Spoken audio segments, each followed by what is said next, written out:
Picture this. You're standing in a dusty town square, watching a man's life being sold to the highest bidder, and you've got one choice that'll change everything forever. That's exactly what happened to Cordelia Blackthorne on a scorching August morning in Deadwood Creek, Dakota Territory, 1873. She had every reason to turn away, to protect her family's fortune and reputation.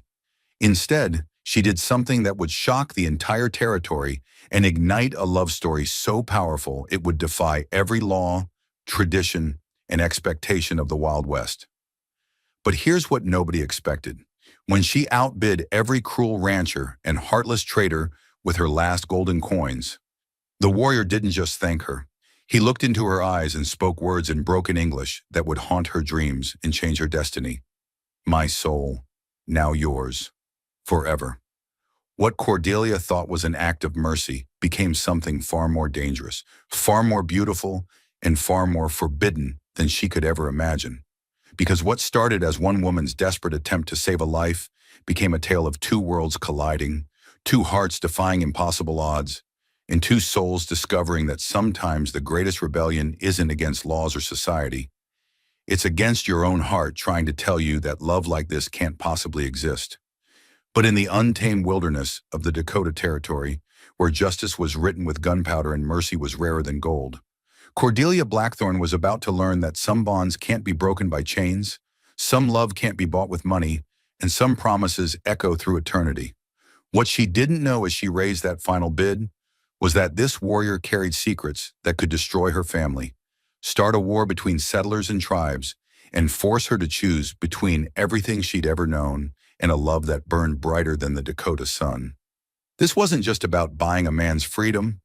This was about two souls finding each other across an impossible divide. About a woman who would risk everything for justice, and about a warrior who would discover that sometimes the strongest chains aren't made of iron, but of love itself. This is that story, raw, untamed, and absolutely true to the spirit of the American frontier, where ordinary people did extraordinary things for love. The morning heat was already oppressive at 9 o'clock, and Cordelia Blackthorne could feel the sweat gathering beneath her proper blue dress as she made her way through the dusty streets of Deadwood Creek. The town was buzzing with an energy that made her skin crawl. Auction day always brought out the worst in people, and today's merchandise had the whole territory talking in hushed, ugly whispers. She shouldn't have come. Her father, Thaddeus Blackthorne, had made that crystal clear at breakfast. "No daughter of mine has any business witnessing such spectacles," he'd thundered, his silver mustache bristling with indignation. "The Blackthorne name stands for dignity and propriety, not whatever morbid curiosity has possessed you." But Cordelia had inherited more than just her father's steel gray eyes and stubborn chin. She'd inherited his iron will too, though she'd learned to wrap it in silk gloves and sweet smiles. At 23, she was considered an old maid by Deadwood Creek standards, having turned down 3 marriage proposals from suitable men who saw her father's cattle empire more than they saw her. Truth was, she preferred it that way. Marriage meant submission, and submission had never sat well with a woman who could outshoot most men and had been running the ranch's books since she was 16. The crowd was already thick around the makeshift auction platform when she arrived. Rough-hewn men in dusty clothes and weathered hats pressed forward, their eyes gleaming with the kind of hunger that made Cordelia's stomach turn. She recognized most of them: cattle ranchers, mine foremen, saloon owners, all looking to buy themselves some cheap labor with no questions asked and no wages owed. "Step right up, gentlemen," hollered Buck Morrison, the territory's self-appointed auctioneer, his voice cutting through the morning air like a rusty blade. "We got ourselves a fine specimen today, captured fair and square during last month's raid on the Spotted Horse Village. Strong as an ox, young enough to give you years of work, and already broken in nice and proper." Cordelia's jaw clenched. She knew about the raid. Everyone did. A group of vigilantes had attacked a peaceful Lakota camp, claiming they were seeking justice for some missing cattle.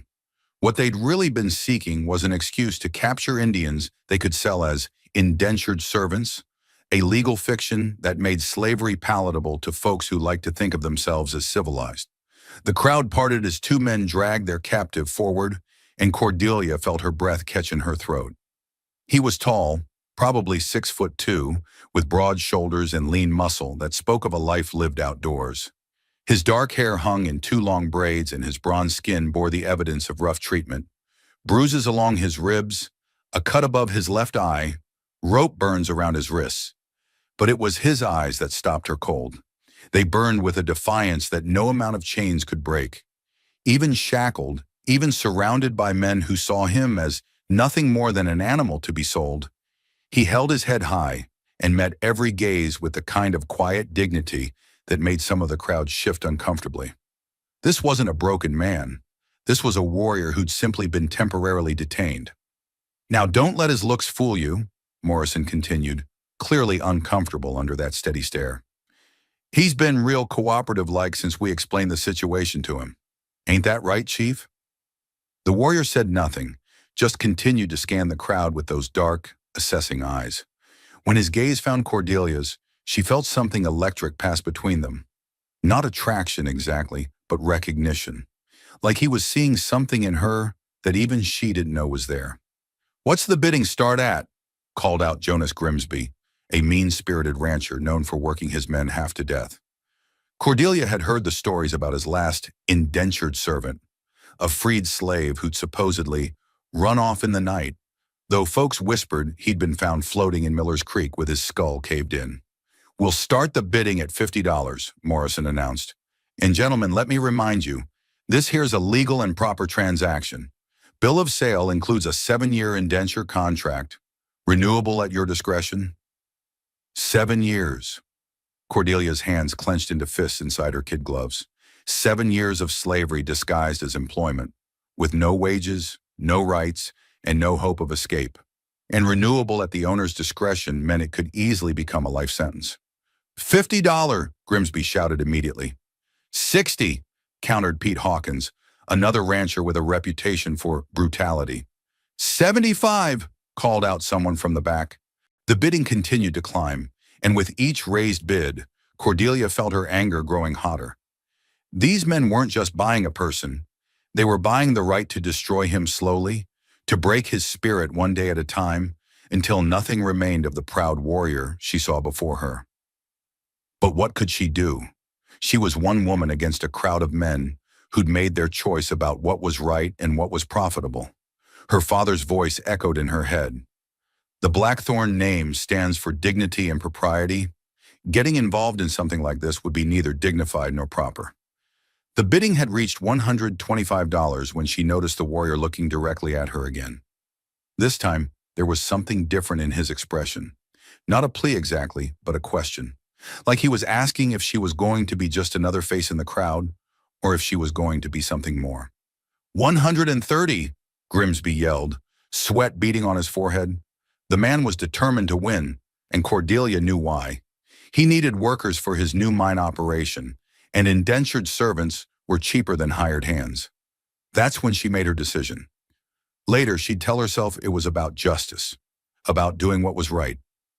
But in that moment, with those dark eyes holding her steady as a rock, she knew it was about something far more dangerous than justice. It was about a recognition that went bone deep, soul deep, a certainty that walking away from this moment would haunt her for the rest of her life. $200, she called out clearly, her voice cutting through the summer air like a church bell. The crowd went dead silent. Every head turned to stare at her, mouths agape. Cordelia Blackthorn, the untouchable daughter of the territory's most powerful rancher, had just entered a bidding war for a Lakota warrior. And she wasn't done yet. But what happened next would shake the foundations of everything she thought she knew about herself, about justice, and about the kind of love that could bloom in the most impossible circumstances. Because sometimes the most radical thing a person can do isn't to follow the rules. It's to break them completely and see what grows in the rubble.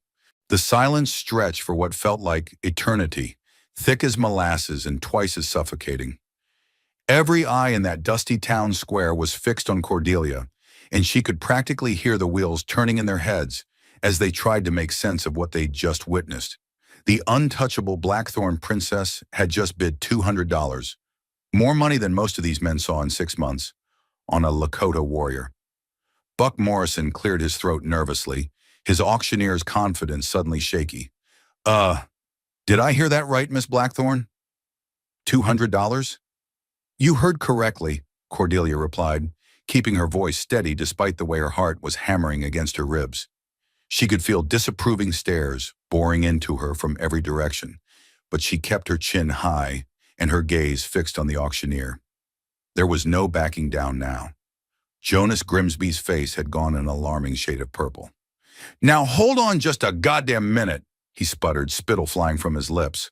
What's a lady want with? He gestured wildly at the warrior, apparently unable to find words that were printable in mixed company. I fail to see how my intentions are any of your concern, Mr. Grimsby, Cordelia said coolly. This is an auction, is it not? The highest bidder wins, regardless of their reasons. But you're a woman, Pete Hawkins protested from somewhere in the crowd. You can't what? Cordelia's voice cut through his objection like a blade through butter. Can't spend my own inheritance? Can't make my own decisions? I wasn't aware that Dakota Territory had passed laws restricting women's property rights. She paused, letting her words sink in. Unless, of course, you gentlemen would prefer to explain to my father why his daughter was denied the right to participate in a legal business transaction. The mention of Thaddeus Blackthorne had its intended effect. Her father might disapprove of her presence here, but he was also the most powerful man in 3 counties, with enough influence to make life very difficult for anyone who crossed his family. The crowd shifted uneasily, caught between their outrage and their self-preservation instincts.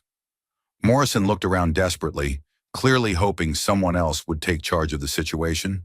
When no one stepped forward, he turned back to the crowd with forced enthusiasm. Well then, do I hear 225? 225, Grimsby shouted immediately, his face still that dangerous shade of purple. Cordelia didn't hesitate. 250. A collective gasp went up from the crowd.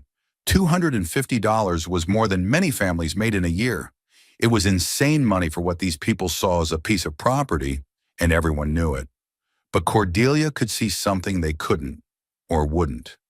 While they looked at the chained warrior and saw livestock to be broken and worked to death, she saw a human being whose dignity remained intact despite his circumstances. She saw intelligence in those dark eyes and a strength that ran deeper than muscle and bone. And most dangerously of all, she saw something in the way he looked at her that made her feel truly seen for the first time in her privileged but lonely life. God damn it, Grimsby exploded. 300! The crowd buzzed with shocked murmurs. $300 was getting into serious money territory, the kind of sum that made even wealthy men think twice. Cordelia felt a flutter of panic in her stomach. She'd brought $400 with her today, her inheritance from her grandmother, carefully saved over the years. But bidding that high would leave her with almost nothing, and she still had no real plan for what she'd do with a Lakota warrior once she owned him. Owned him. The thought made her sick. No one should own another human being, regardless of what the law said about indentured servitude. But if she didn't win this auction, Grimsby would, and she knew with cold certainty that the warrior would be dead within a year, worked to death in Grimsby's copper mine, or killed while attempting to escape. 325, she called out, her voice betraying none of her inner turmoil. Grimsby's eyes narrowed. He was sweating heavily now, and Cordelia could see him calculating in his head, trying to figure out how high he could go. She held her breath, hoping his greed wouldn't outweigh his common sense. 350, he said finally, but there was less conviction in his voice now. Cordelia's mouth went dry. She had $50 left to bid with, enough for one more raise, but that was it. If Grimsby matched her next bid, she'd have no choice but to watch the warrior be sold to a man who would destroy him piece by piece. But as she opened her mouth to make her final bid, something unexpected happened. The warrior himself spoke for the first time since being dragged onto the platform. "Wait," he said, his voice carrying clearly across the suddenly silent square. His English was accented but clear, and there was something in his tone that commanded attention. "I have words." Morrison looked flustered. "Now hold on there, Chief. This ain't the time for—" "I speak," the warrior repeated firmly, and something in his bearing made even the auctioneer step back. Chains or no chains, this man radiated an authority that was impossible to ignore. He turned his gaze to Cordelia, and she felt that electric connection again, stronger this time. When he spoke, his words seemed to be meant for her alone, even though everyone could hear them. "White woman," he said slowly, each word carefully chosen. "You bid for me, but do you know what you buy?" The crowd held its collective breath, fascinated despite themselves. This was unprecedented. The merchandise was actually talking back, engaging with potential buyers like he had some say in the matter. Cordelia found herself stepping forward, drawn by something she couldn't name. "I know I'm buying a human being who deserves better than to be sold like cattle," she said clearly, not caring who heard her. Something shifted in the warrior's expression. Surprise, perhaps, or respect. "My name is Mato Najin," he said, "in your tongue, Standing Bear. I am son of Chief Iron Cloud, grandson of warriors who fought alongside Crazy Horse. My blood is not slave blood." Murmurs rippled through the crowd. Some men shuffled their feet uncomfortably, while others muttered angrily about uppity savages who didn't know their place. But Cordelia heard something else in his words. A challenge, a test. He was asking if she truly understood what she was doing, if she was prepared for the consequences of what looked like a simple business transaction, but was actually something much more complex. "375, she said loudly, her gaze never leaving his face. Standing Bear, she couldn't think of him as anything else now that she knew his real name, nodded once, slowly. There was approval in his eyes and something else that made her heart skip a beat. Gratitude maybe, or recognition of her courage. Whatever it was, it made her feel like she was standing on the edge of a cliff, about to jump into something that would change her life forever. Grimsby's face was now approaching a dangerous shade of red that suggested he might be on the verge of apoplexy. 400, he roared, his voice cracking with fury and desperation. Cordelia's heart sank. That was it. She was out of money. She'd lost, and Standing Bear would spend whatever remained of his life in Grimsby's brutal hands. But then something miraculous happened. A new voice called out from the crowd, cultured, authoritative, and completely unexpected. $500. Every head turned to see who had spoken, and Cordelia felt her knees go weak with shock. Standing at the edge of the crowd, immaculate in his black suit and silver-tipped walking cane, was her father. Thaddeus Blackthorne had come to the auction after all, and judging by the steel in his gray eyes and the set of his jaw, he was not happy about what he'd found there. But whether he was bidding to save his daughter from embarrassment or for some other reason entirely remained to be seen. Because one thing was certain, when Thaddeus Blackthorne entered the game, all the rules changed. In Standing Bear, his eyes had never left Cordelia's face, even as her father's shocking bid sent shockwaves through the crowd. Whatever was happening here, whatever forces were converging on this dusty town square, the warrior seemed to understand that his fate was tied to hers in ways that went far beyond money or ownership. The question was, did she understand it too? The silence that followed Thaddeus Blackthorne's bid was different from the stunned quiet that had greeted Cordelia's earlier entry into the auction. This was the kind of silence that fell over a room when a mountain lion padded into a gathering of rabbits, electric with danger and the promise of violence to come. Cordelia's father cut through the crowd like Moses parting the Red Sea, men stepping aside with their hats in their hands and their eyes downcast. At 62, Thaddeus Blackthorne was still an imposing figure, tall, broad-shouldered, with steel gray hair and the kind of presence that made strong men reconsider their life choices. He'd built his cattle empire from nothing, fighting off claim jumpers, rustlers, and hostile tribes with equal determination. In Deadwood Creek, his word was law, and his displeasure could ruin a man faster than a bad winter. "Father," Cordelia breathed as he approached, her voice barely above a whisper. She couldn't read his expression. His face was set in the granite mask he wore when conducting serious business.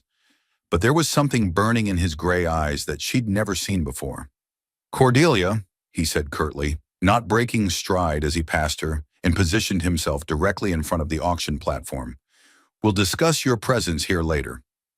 Buck Morrison was practically vibrating with nervous energy, clearly torn between his auctioneer duties and his very reasonable fear of crossing the most powerful man in 3 counties.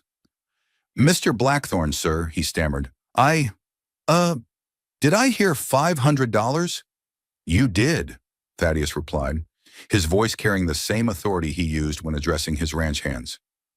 "And I trust there won't be any confusion about the validity of my bid?" It wasn't really a question. Morrison nodded so vigorously his hat nearly fell off.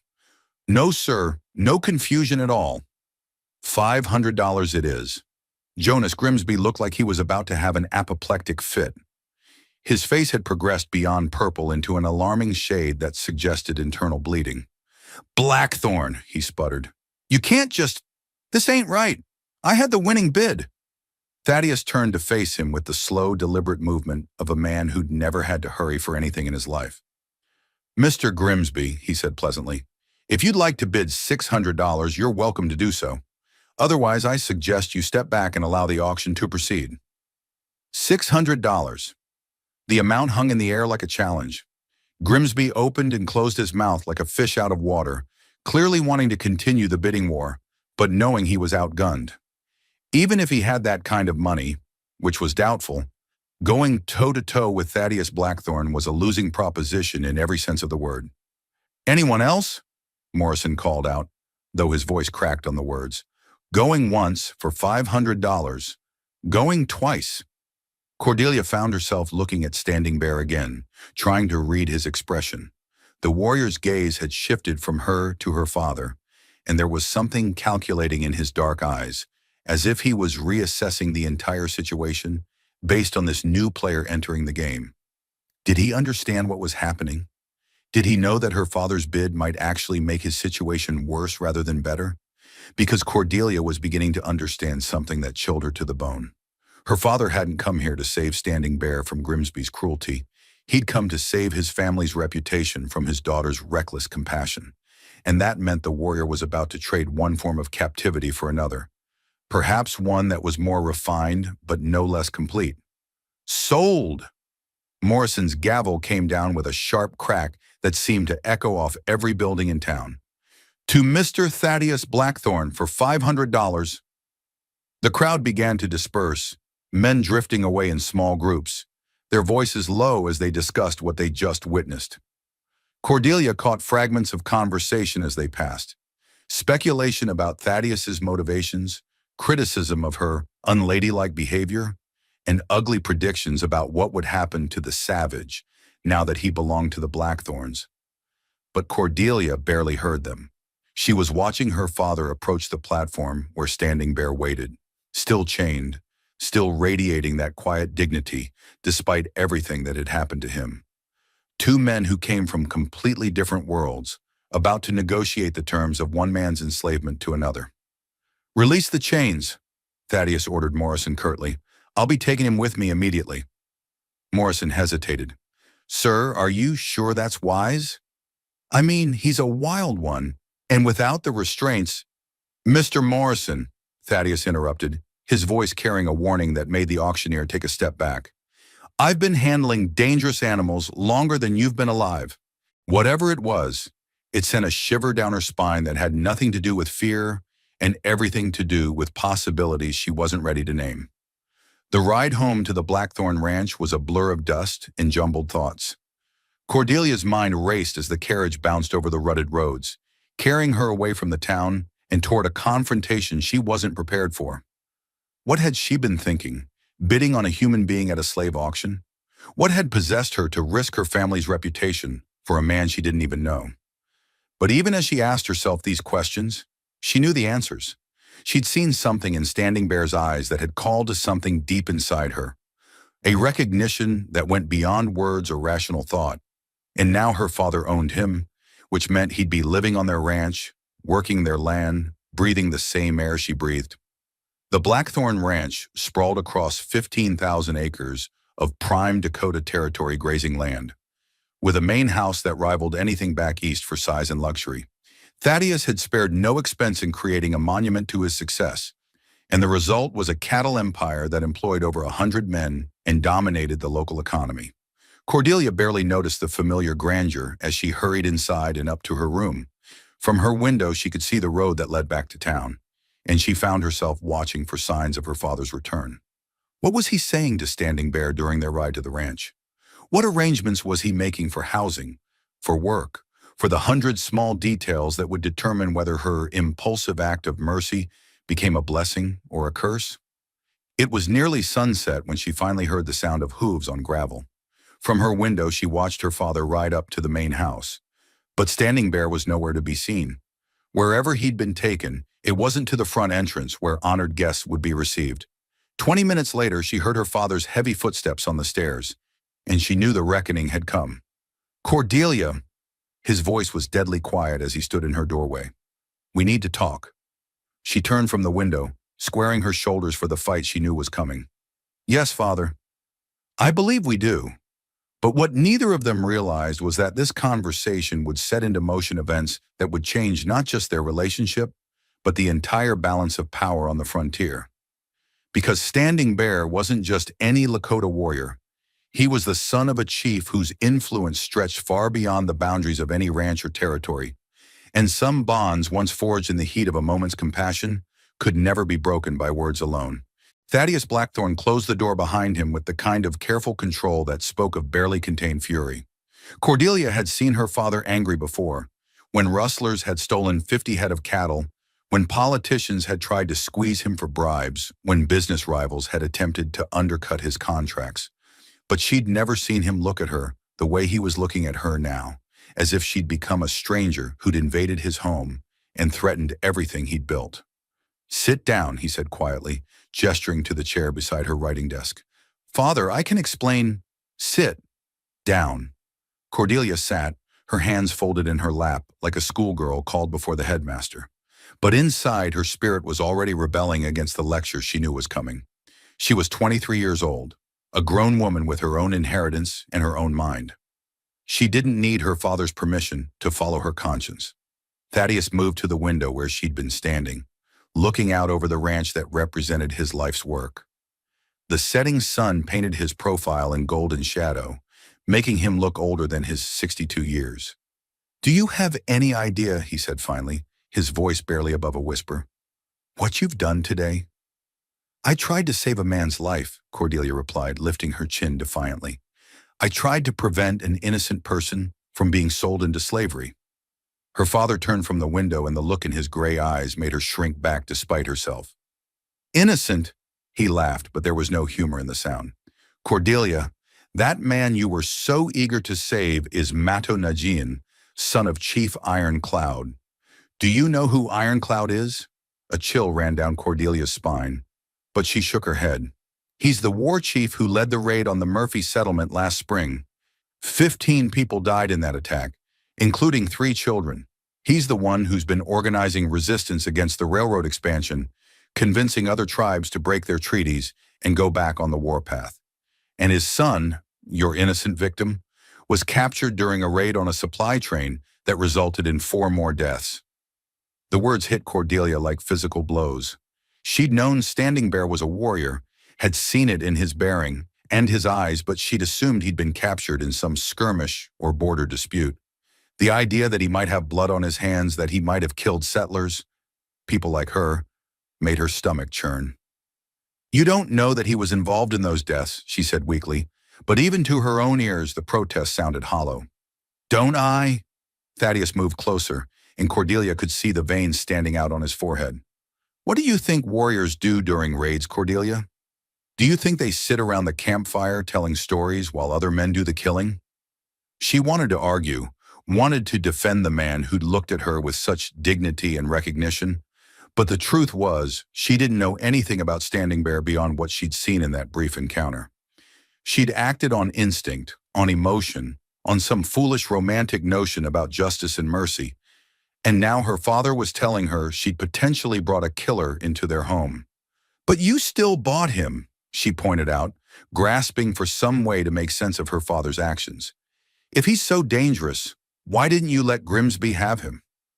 Thaddeus was quiet for a long moment, and when he spoke again, his voice carried a weariness that made him sound every one of his years. "Because Jonas Grimsby is a sadistic fool who would have worked him to death in his mines, and that would have started a war that would make the Murphy raid look like a church picnic. He sat down heavily in the chair across from her, suddenly looking more like a tired old man than the cattle baron who ruled half the territory. Ironclad has been looking for an excuse to unite the tribes against us. The death of his son in a white man's mind would have given him that excuse. "So you bought Standing Bear to prevent a war?" Cordelia asked, trying to understand the chess game her father had been playing while she'd been acting on pure emotion. "I bought him to buy time," Thaddeus corrected. "Time to figure out how to resolve the situation without getting everyone within 100 miles killed. Because make no mistake, Cordelia, Ironclad knows where his son is now. He knows we have him, and he's going to want him back." The implications of her father's words settled over Cordelia like a heavy blanket. Her impulsive act of mercy hadn't just risked her family's reputation. It had potentially put their lives in danger. The man she'd been so determined to save might be the spark that ignited a full-scale Indian war. But even as these thoughts raced through her mind, she couldn't shake the memory of Standing Bear's eyes. The way he'd looked at her with something that went beyond gratitude or recognition. There had been intelligence there, an honor, and a kind of nobility that she'd never seen in any of the civilized men who'd courted her over the years.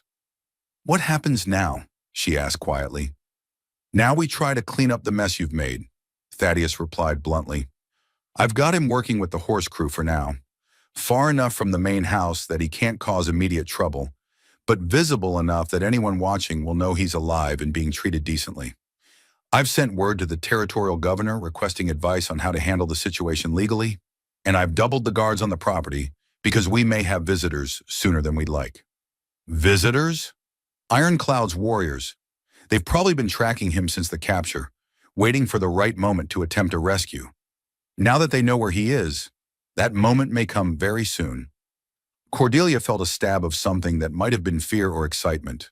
She couldn't tell which. "And if they come," her father's expression hardened, "then we'll be ready for them. I didn't build this ranch to lose it to a war party, no matter whose son they're trying to rescue." They sat in silence for several minutes, the weight of the situation settling between them like a third presence in the room. Outside, Cordelia could hear the normal evening sounds of the ranch, cattle lowing, men calling to each other as they finished their work, the distant sound of someone playing a harmonica by the bunkhouse. It all seemed impossibly normal, considering that somewhere out there, a war chief was probably planning to attack their home to rescue his son. "I want to see him," Cordelia said suddenly. "Absolutely not. Father, Cordelia, listen to me very carefully." Thaddeus leaned forward, his gray eyes boring into hers. "That man is not some romantic hero from one of your novels. He's a warrior who's been trained to kill since he was old enough to hold a knife. The fact that he's being held here against his will, even under relatively comfortable circumstances, makes him dangerous in ways you can't possibly understand." "But he spoke to me," Cordelia protested. "At the auction, he looked at me like he knew me somehow. There was a connection." "There was recognition," her father cut her off harshly. "The recognition of a predator identifying potential prey. He saw a wealthy white woman who might be sympathetic to his cause, and he played on your emotions accordingly. It's exactly what I would do in his position." The cruel words stung, but Cordelia couldn't entirely dismiss them. What if her father was right? What if the electric connection she'd felt with Standing Bear had been nothing more than a calculated manipulation on his part? What if she'd been nothing more than a useful fool? But even as she tried to accept this possibility, something deep inside her rebelled against it. She might be naive about many things, but she knew the difference between genuine emotion and performance. What she'd seen in Standing Bear's eyes hadn't been calculation. It had been recognition of a kindred spirit, someone who understood what it meant to be trapped by circumstances beyond their control. "I still want to see him," she said quietly. "Not alone, if that makes you feel better. But I want to know that he's all right." "He's fine," Thaddeus said curtly. "Miguel has him working with the Mustangs. Dangerous work, but it keeps him busy and gives him a chance to prove he can be trusted with some degree of freedom. If he behaves himself, he might eventually earn enough privileges to make his situation bearable. And if he doesn't behave himself," her father's expression grew cold, Then I'll do what I have to do to protect this family and everyone who depends on us. Don't mistake my desire to avoid a war for weakness, Cordelia. If that warrior becomes a threat to the people I care about, I'll put him down like a rabid dog." The casual brutality of his words made Cordelia flinch. This was a side of her father she'd always known existed, but had never been forced to confront directly. Thaddeus Blackthorne was a man who'd built an empire in hostile territory, and he hadn't done it by being gentle with his enemies. "Now," he continued, standing up and moving toward the door, "you're going to stay away from him. You're not going to seek him out, you're not going to try to talk to him, and you're sure as hell not going to do anything else that might complicate this situation further. Are we understood?" Cordelia nodded reluctantly, but inside her mind was already racing. She might have agreed to her father's restrictions, but that didn't mean she intended to follow them blindly. Standing Bear was here because of her actions, which made him her responsibility as much as her father's.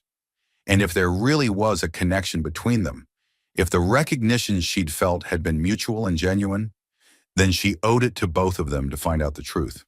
"Good," Thaddeus said, apparently satisfied with her compliance. "Now get some rest. Tomorrow you're going to write a letter to your Aunt Josephine in San Francisco, accepting her invitation to visit. It's time you got away from this place for a while, at least until this situation resolves itself." "You're sending me away?" Cordelia's voice rose in disbelief. "Father, I'm not a child to be shipped off when things get inconvenient." "You're my daughter," he replied firmly, "and I'll do whatever it takes to keep you safe, even if that means protecting you from your own foolish impulses." He left without another word, closing the door behind him with a finality that echoed through the room. Cordelia sat alone in the gathering darkness, her mind churning with everything she'd learned and everything she still didn't understand. Standing Bear was the son of a war chief, possibly a killer, definitely dangerous. Her father was planning to send her away to keep her from complicating an already volatile situation.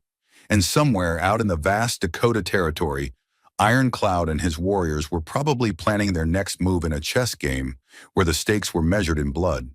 But none of that changed the fundamental truth that had driven her to bid on Standing Bear in the first place. He was a human being, not a piece of property to be bought and sold. And regardless of what he might have done in the past, he deserved to be treated with dignity and respect. More than that, there was still that connection she'd felt, that moment of recognition that had passed between them like electricity across a stormy sky. Her father could dismiss it as manipulation or wishful thinking, but Cordelia knew what she'd experienced, and she was determined to find out if Standing Bear had felt it too. Even if it meant defying her father and risking everything she'd ever known, she was going to find a way to see him again. Because some things were more important than safety, more valuable than reputation, and more powerful than fear. And love, if that's what this dangerous feeling growing in her chest really was, might just be the most powerful force of all. For 3 days, Cordelia watched from her bedroom window as Standing Bear worked with the horses in the distant corrals, her father's words echoing in her mind like a broken record. Predator identifying prey, calculated manipulation, rabid dog. But what she saw through her spyglass didn't match the image of a dangerous killer that her father had painted.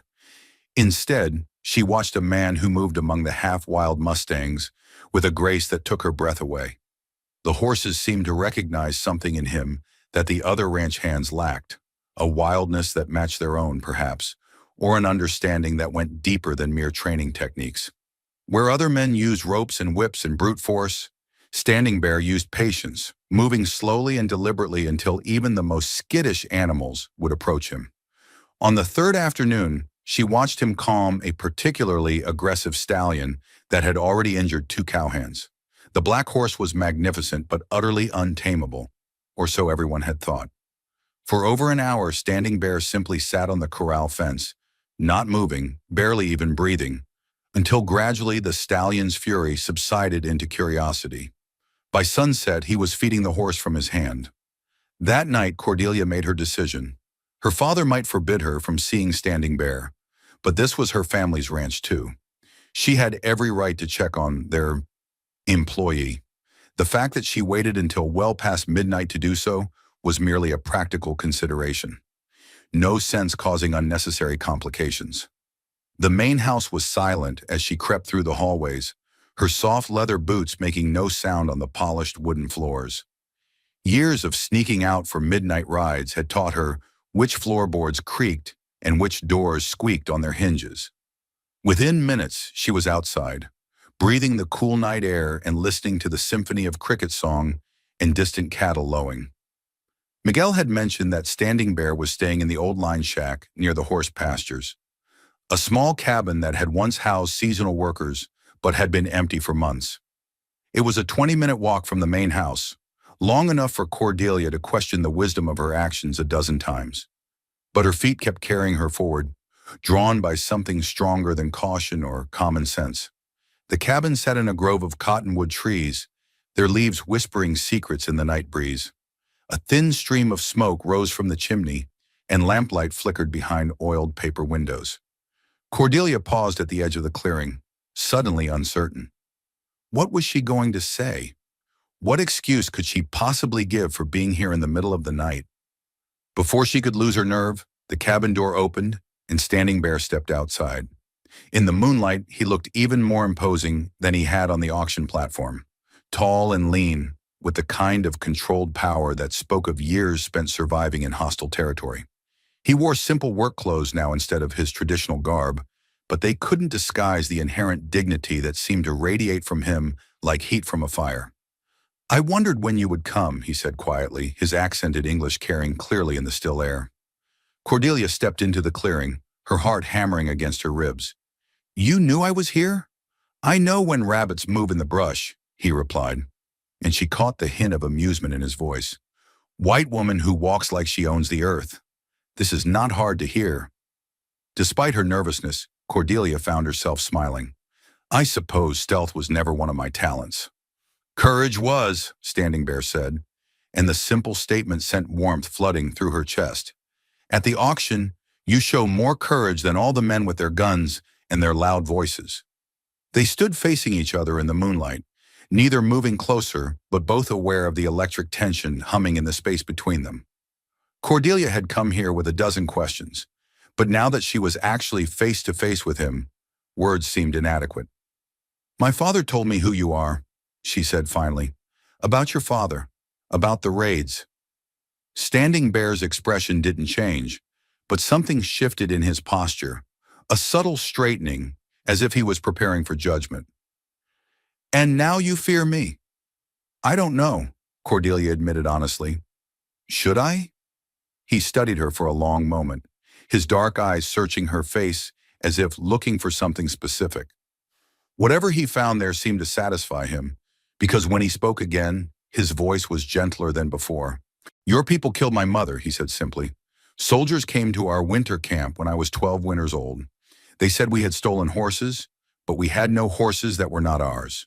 They burned our lodges, scattered our herds, and when my mother tried to protect the children—" He paused, and Cordelia saw his hands clench briefly at his sides. "She died with an infant in her arms." The words hit Cordelia like physical blows.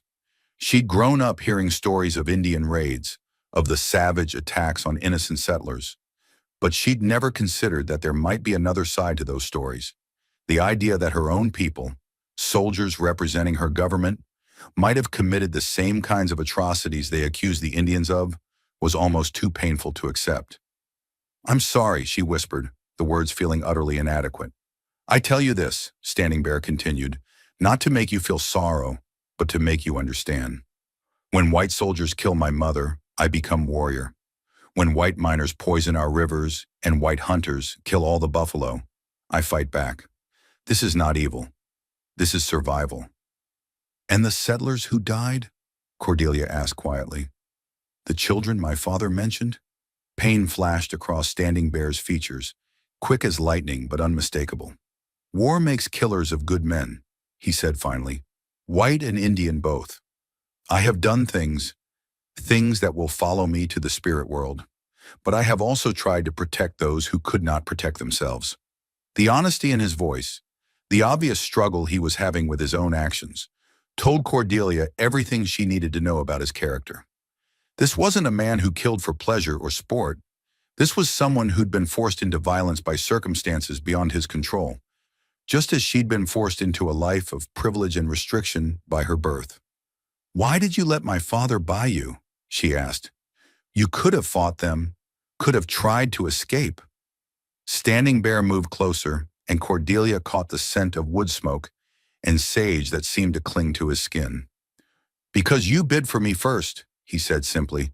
"Because when I looked at you, I saw something I had not seen in any white face before." "What did you see?" "Someone who knows what it is to be caged." The words hit her like a revelation. He was right. She did know what it was to be caged, trapped by expectations and social conventions, just as surely as he was trapped by chains and legal documents. The cage might be gilded, but it was still a cage. "Your father thinks I will hurt you," Standing Bear said, stepping even closer. They were only a few feet apart now, close enough that she could see the flecks of gold in his dark eyes. "He thinks I am animal who tricks you with soft words." "Are you?" Cordelia asked, though she already knew the answer. Instead of responding with words, Standing Bear reached into his shirt and pulled out something that made Cordelia's breath catch. It was a small carving, no bigger than her thumb, intricately detailed despite its size. A horse in full gallop, its mane flowing behind it like water, captured in a moment of perfect freedom. "I make this while I work with your horses," he said, holding it out to her. "It reminds me of you."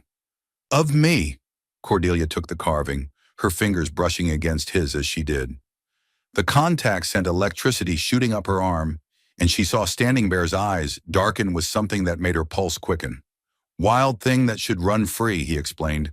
"Beautiful, powerful, but trapped by fences made by others."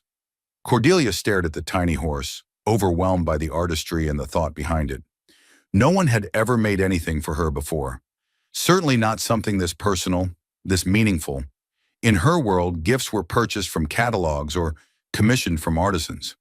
The idea that someone had spent hours carving something specifically for her, thinking of her with each careful cut of the knife, was almost too much to process.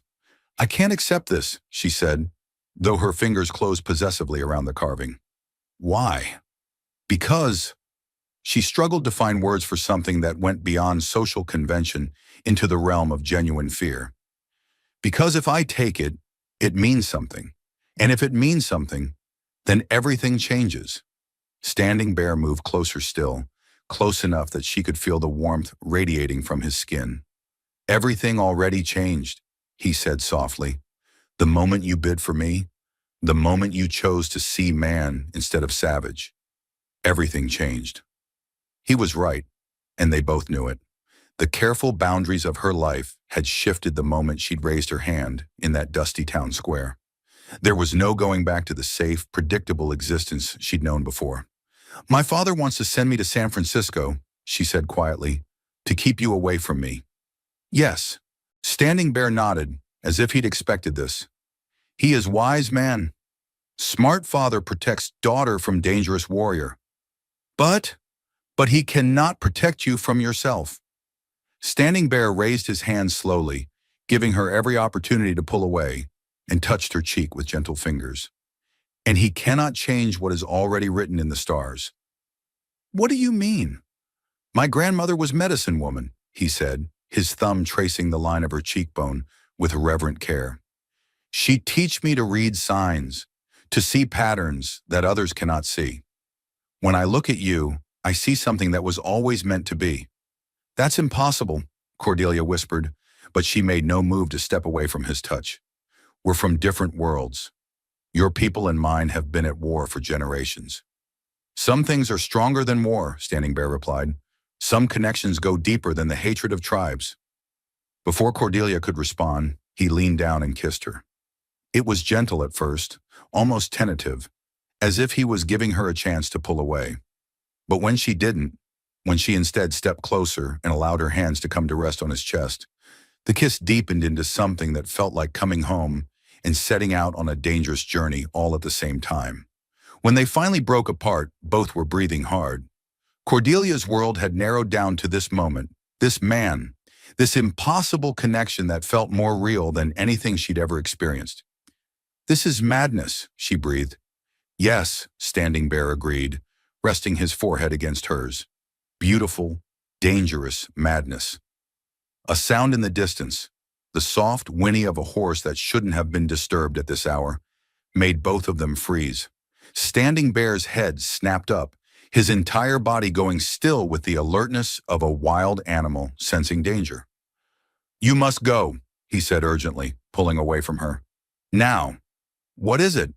Riders! Coming from the east. His expression was grim as he scanned the darkness beyond the trees. Too many to be your father's men on patrol. The implication hit Cordelia like a punch to the stomach. Ironcloud's warriors had come for their war chief's son, and she was standing in the middle of what was about to become a battlefield. Come with me, she said desperately, grabbing his arm. Come back to the house. My father's men can protect you. Standing Bear shook his head. They do not come as enemies. They come for family. He gently removed her hand from his arm, but his eyes never left her face. This was always going to happen. Then I'm staying with you. No. His voice carried an authority that reminded her forcibly that he was the son of a chief, born to command. You will go back to your father's house, and you will forget this night ever happened. I can't do that.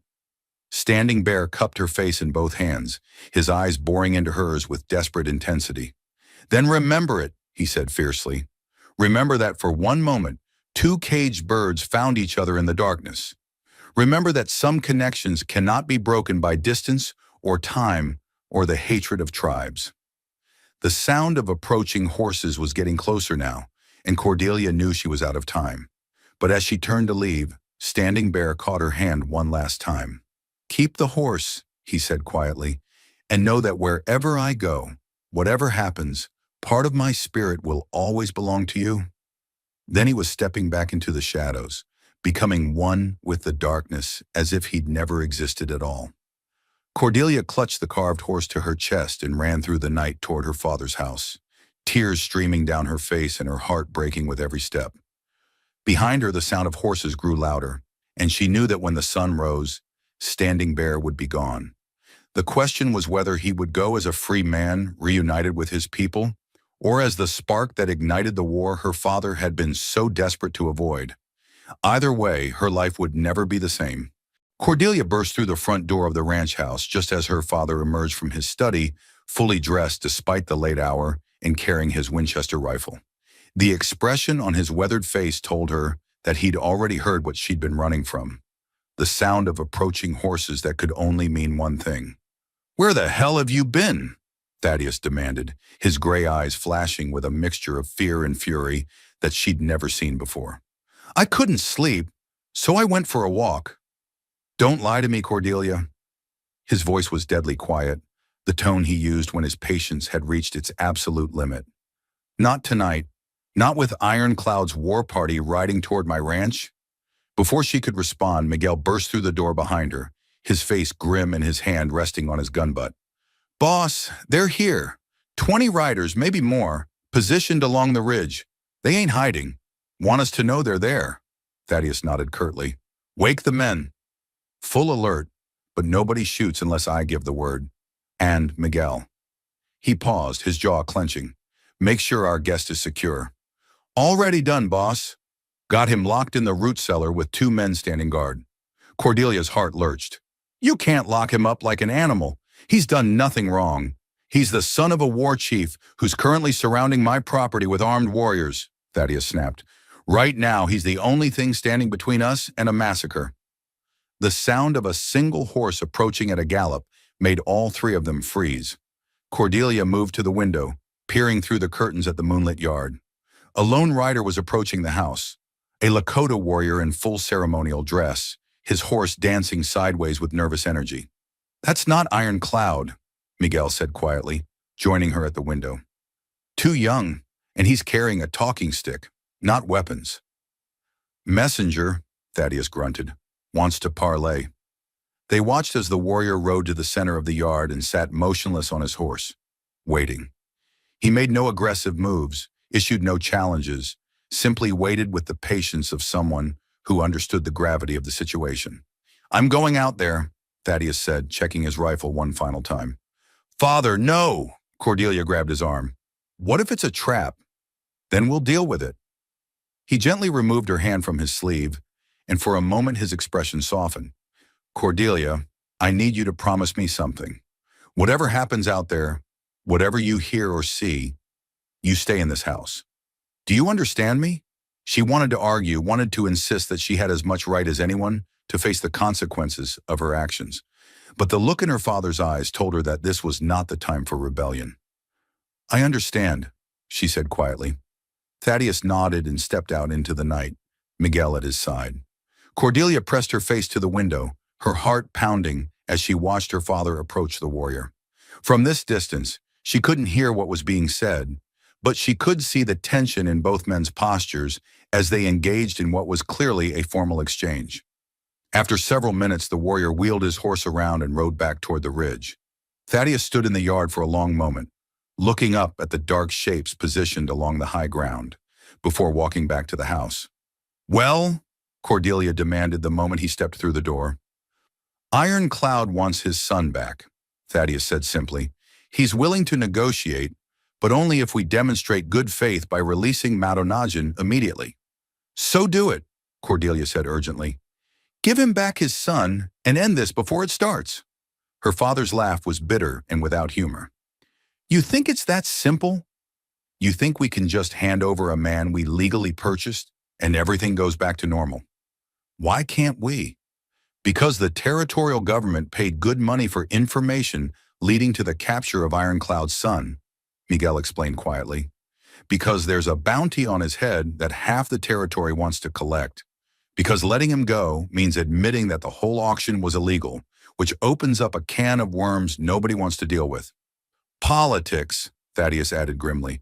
Dirty, complicated politics that could get us all killed if we handle this wrong. Cordelia felt a surge of fury that threatened to overwhelm her. Standing Bear was being used as a pawn in some larger game, his life held hostage by bureaucrats and bounty hunters who saw him as nothing more than a commodity to be traded. There has to be another way, she said desperately. Maybe there is, Thaddeus replied, though he didn't sound hopeful. Ironcloud's messenger said the chief wants to speak with me directly. Dawn at the old trading post, neutral ground. You can't go, Cordelia protested. It's too dangerous. It's the only chance we have to resolve this without bloodshed. Thaddeus moved to his gun cabinet and began selecting weapons with the methodical care of a man who'd done this before. If I can convince him that we're willing to negotiate in good faith, maybe we can find a solution that doesn't end with half the territory going up in flames. And if you can't, her father's expression was grim, then we make our stand here and hope we've got enough ammunition to last until the cavalry arrives. The next few hours passed in a blur of preparation and mounting tension. Cordelia watched from her window as her father's men took positions around the ranch buildings, their faces tight with the knowledge that they were outnumbered at least 2-1. Every creak of the house, every distant sound made her heart jump. As the first pale light of dawn began to creep across the horizon, Thaddeus prepared to leave for his meeting with Ironcloud. He'd changed into his best suit, black wool with a string tie, and strapped on his gun belt with the ivory-handled Colt he'd carried through the war. If something goes wrong, he told Cordelia quietly, Miguel knows what to do. There's a fast horse saddled and ready in the back corral. If shooting starts, you get on that horse and ride for Fort Harrison as fast as you can. I'm not leaving you. You'll do what you have to do to survive, Thaddeus replied firmly. That's what blackthorns do. He kissed her forehead gently and walked out into the pre-dawn darkness, leaving Cordelia alone with her fears and the terrible certainty that everything was about to change forever. She couldn't just sit and wait. Despite her promise to her father, despite the danger, she had to do something. Standing Bear was locked in the root cellar like a criminal, and the man she was falling in love with was being treated as a bargaining chip in someone else's war. Moving quietly through the house, she made her way to the kitchen and then out the back door. The root cellar was a stone structure built into the hillside behind the main house, designed to keep food cool during the hot Dakota summers. 2 of her father's men stood guard outside, but they were facing outward, watching for threats from the ridge. Jake, she called softly to one of the guards, a young cowhand who'd worked for her family for 3 years.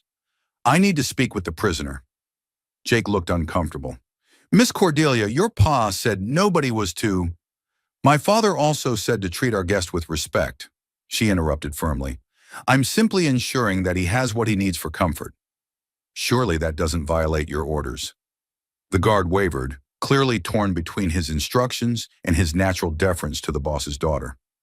Finally, he stepped aside with obvious reluctance. 5 minutes, he said quietly. And if your pa asks, I never saw you here.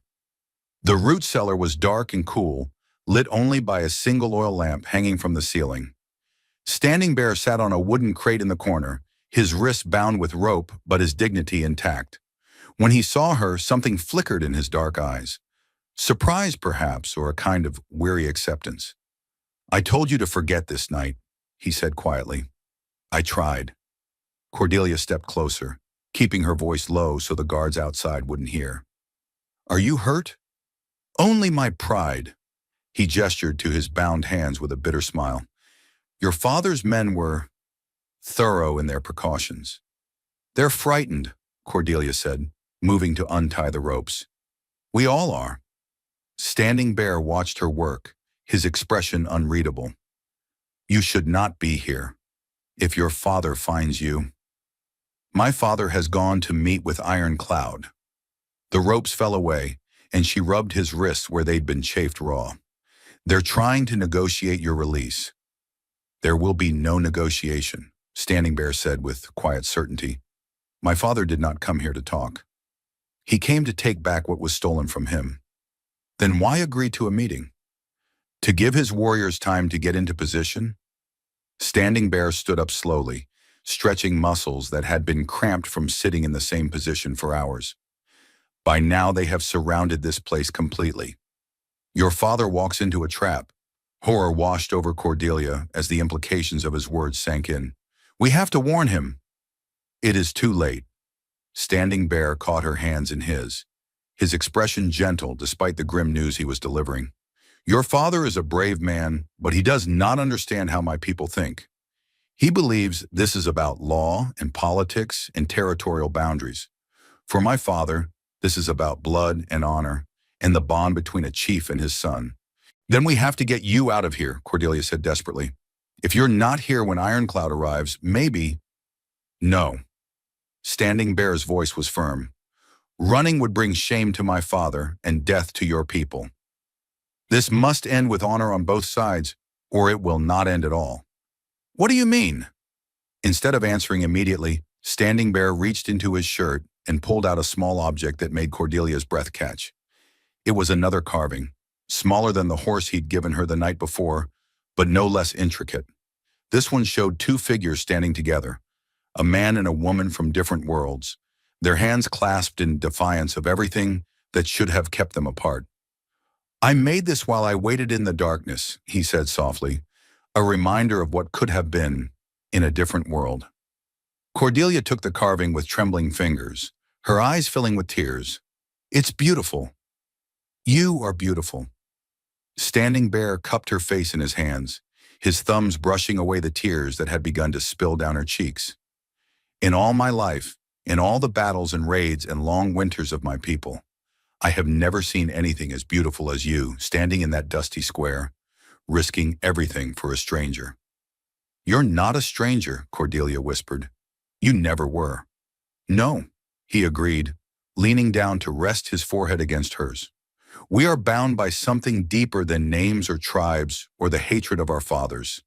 But sometimes love is not enough to bridge the spaces between worlds. The sound of approaching horses, many horses, moving fast, made them both freeze.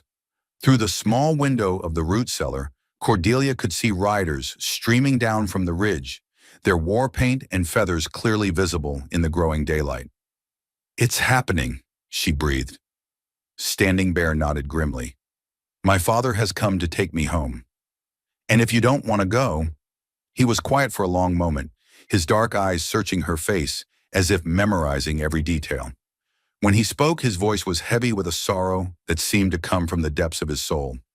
Then I dishonor my blood, bring war to your people, and destroy any chance that our two worlds might someday find peace. He touched the carved figures one last time, then gently closed her fingers around them. Some prices are too high to pay, even for love. Outside, the sound of rifles being cocked and men shouting orders filled the air. The final confrontation was about to begin, and Cordelia knew that whatever happened in the next few minutes would determine not just Standing Bear's fate, but the fate of everyone she'd ever cared about. The question was, could love really conquer all, or were some divides simply too wide to cross? The gunshots that Cordelia expected never came. Instead, as Ironclad's warriors surrounded the ranch buildings, an eerie silence fell over the Blackthorn property, the kind of quiet that precedes either peace or total devastation. Standing Bear straightened his shoulders and walked toward the cellar door with the dignity of a man walking to his destiny. "Wait," Cordelia called out, her voice breaking. "There has to be another way." He turned back to her one final time, and the look in his dark eyes held all the love and regret of a man saying goodbye to his heart's desire. "There is another way," he said quietly, "but it requires something neither of us is ready for." "What do you mean?" Instead of answering, Standing Bear pushed open the cellar door and stepped into the pale morning light. Cordelia followed, her heart pounding as she saw the scene that awaited them. Ironclad sat on his war horse in the center of the yard, magnificent and terrible in his full ceremonial regalia. Behind him, 20 Lakota warriors sat motionless on their mounts, weapons ready but not raised, a show of force that spoke louder than any threat. But it was her father who captured Cordelia's attention. Thaddeus Blackthorn stood between the war chief and the ranch house, his rifle lowered but ready, his face set in lines of grim determination. He'd positioned himself as a human shield between Ironclad's warriors and his daughter, willing to die before he'd let harm come to her. When Ironclad saw his son emerge from the root cellar, something shifted in the war chief's granite expression. For just a moment, the mask of leadership slipped, and Cordelia caught a glimpse of a father's relief at seeing his child alive and unharmed. Standing Bear walked forward slowly, stopping halfway between his father's horse and where Cordelia stood. In that moment, he seemed to embody the impossible space between two worlds, no longer fully belonging to either, but somehow bridging both. "My father," he said in English, his words carrying clearly across the silent yard. "I am well. The Blackthorn family has treated me with honor." Ironclad's eyes moved from his son to Cordelia, and she felt the full weight of his assessment. Here was a man who'd spent his life reading enemies and allies, and she knew he was seeing far more than she was comfortable revealing. "The white woman bid for you at their slave market," Ironclad said, his English careful but clear. "Why would she do this?" Standing Bear was quiet for a long moment, and Cordelia held her breath, knowing that his answer would determine all their fates. When he spoke, his words were simple but filled with profound truth. "Because she sees with her heart instead of her eyes," he said. "Because she understands that courage and honor have no color, no tribe." Ironclad studied Cordelia for another long moment, then turned his attention to Thaddeus. "You paid $500 for my son," he said. "In my people's tradition, such a price creates obligation. Blood debt." "I don't want your debt," Thaddeus replied firmly. "I want peace between our peoples." "Peace?" Ironclad seemed to taste the word as if testing its flavor. "My son tells me you treat him with respect, that your daughter shows him kindness. This is unexpected." What happened next would be talked about around frontier campfires for generations to come.